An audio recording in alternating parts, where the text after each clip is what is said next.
what would I have to do to 6 to get 60? Times 10. So I would have to do it here. So what's my new numerator? 50. Okay. What do I do with my denominator? Keep it. Okay. And my numerators? Subtract. Okay, I can't do that, so I'd have to borrow. And then he'll be, 10. okay, 10 minus 8, 2. 4 minus 1. 3. Is that in simplest form? No. Okay, they're both divisible by what? 12. Wait, no, never mind. Yeah, wait. Yeah, 12. Yeah. No, not divisible by 12. I don't think 2. 2. 16. 16. And 30. Is that in simplest form? No. Yes. Because they're both divisible by? 2. 8. 18. 8. 16. Okay, look. Then it says, which method do you prefer? Which one did you prefer? The first one. I prefer the first one. Why do you prefer it? Because you don't have to simplify twice. You don't have to simplify as many times. So if you have a common denominator, the smaller your common denominator, even if it's equivalent, because 30 and 60 were both common denominators for them, weren't they? But if you use the smaller one, you don't have to simplify as many times. You still get there, you just don't have to simplify as many times.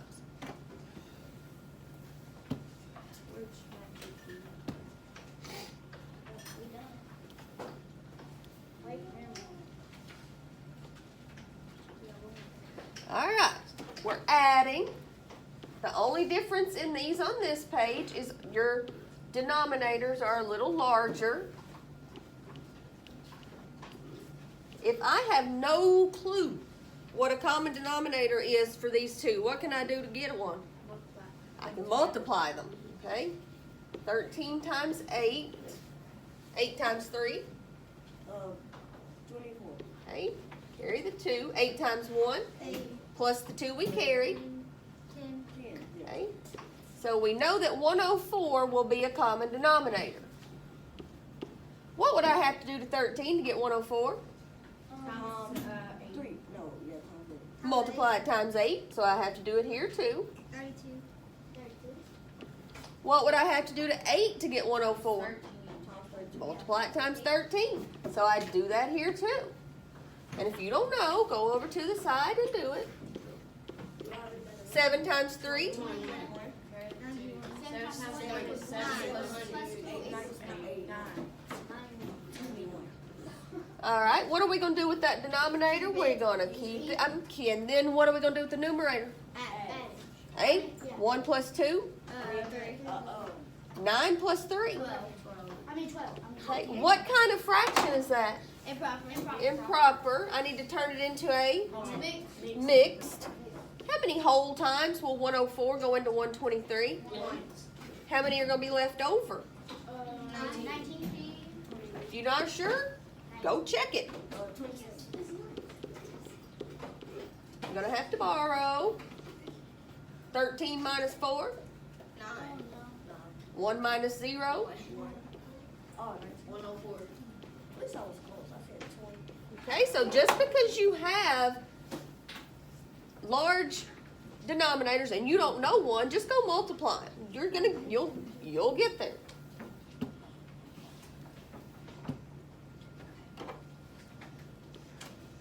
Seven eighths minus 3/20.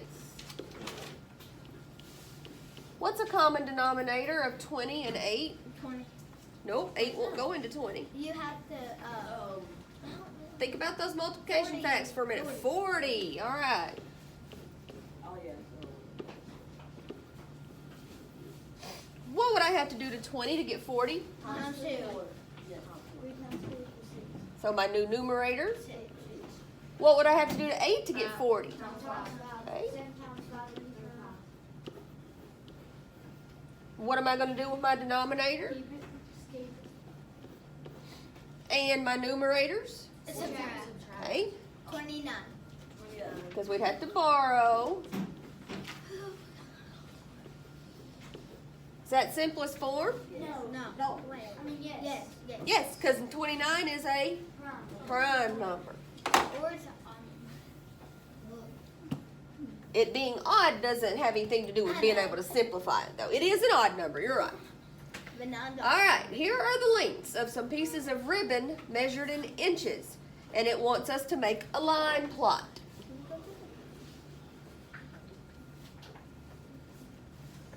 What number do I need? Look at all your numbers. What's the lowest whole number I can start with? Two. I can start with 2. There's nothing less than 2, is it? I have some 3 stuff. Do I have some stuff over 3? Yes. Yes. Do I have some stuff over 4? No. What? Not under three? What? So I need a 5 too, don't I? Why? Oh, yeah, Because these are over 4. but it doesn't mean it is 5, but it's over 4. Okay. So what's my highest denominator?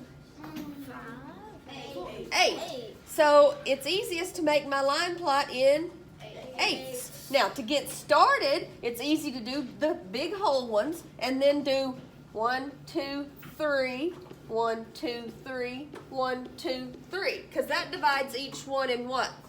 Into fourths. Once you get it into fourths, then it's real easy to get it into eighths. Just put another one inside each one because we're splitting 4. So now we have it in eighths. All right, the first one. 3, and if you do it like I did, if you put the big ones, you can see the fourths really quick. So 3 and how many fourths? 1. So that's equivalent to 3 and 2. Wait. 2 eighths. Okay, Yeah, 2 eighths. so we have an X here. Then the next one is 4 and 1 eighth. So we have an X here. The next one is 3 and 3/4. so here's our fourths, 1, 2, 3, which is equivalent to 6 eighths. All right, and the next one, 4 and 1/4. So 4 and 2 eighths. Okay, it would be 4 and 2 eighths. Good. All right, next one, 2 and 5 eighths. So 1, 2, 3, 4, 5. 3 and 1/2, which is equal to 3 and 4 eighths. 4 eighths. All right, then 3 and 1/4, That's 2 eighths. 2 eighths. 3 and 7 eighths It's 3 and 7 eighths. is 3 and 7 eighths. 4 and 1/8, That's just still 4 and 1/8.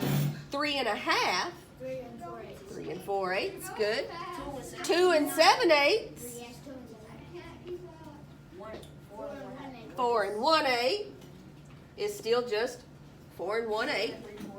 3 and 1, 2, 3 That's fourths 6 eighths. is 6 eighths. Good. And 3 and 1/4, 3 and 2 eighths. 2 eighths. Good. So here's all of our ribbon. Now, it doesn't ask you to, but I just want you to tell me, what is the difference in the length of the longest ribbon and the shortest ribbon? What is the difference? What are we doing if we're finding the difference? Okay. So we're finding the difference, so we're subtracting. Now I want you to look at your line plot. What's the value of the highest or the longest ribbon? 4 and 2 fourths. I mean, 4 and 1/4. 4 and 1/4, which is 4 and 2 eighths. 4 and 2 eighths. Okay. What's the length of the shortest ribbon? 2 and wait. 2 and 5. Okay, 2 and 5 eighths. All right, we keep that. I can't take 5 from 2, so I'm going to have to do what? Borrow. Okay, I'm going to have to borrow a whole one, and that's how many eighths? A whole one? 8 eighths. So now altogether I have 10 eighths, okay? And 10 minus 5. Okay, so there is 1 and 5 eighths difference between the longest ribbon and the shortest ribbon. And that's the one I said we're not doing. Yeah, but that was number 8. It's okay. So we're done? You're okay with that? No, we are going to do that one. Miss Manolo. Sorry, thought we were on 10. This one's not going to take long. But it's 9:25 when we gotta go to the bathroom.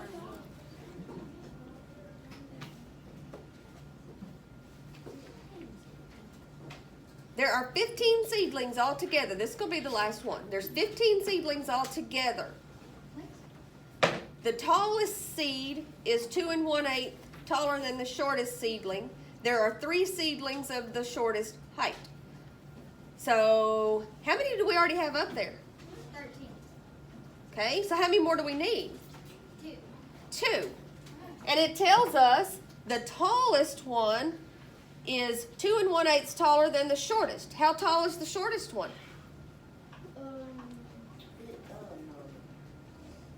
4'8". Okay, That's short. so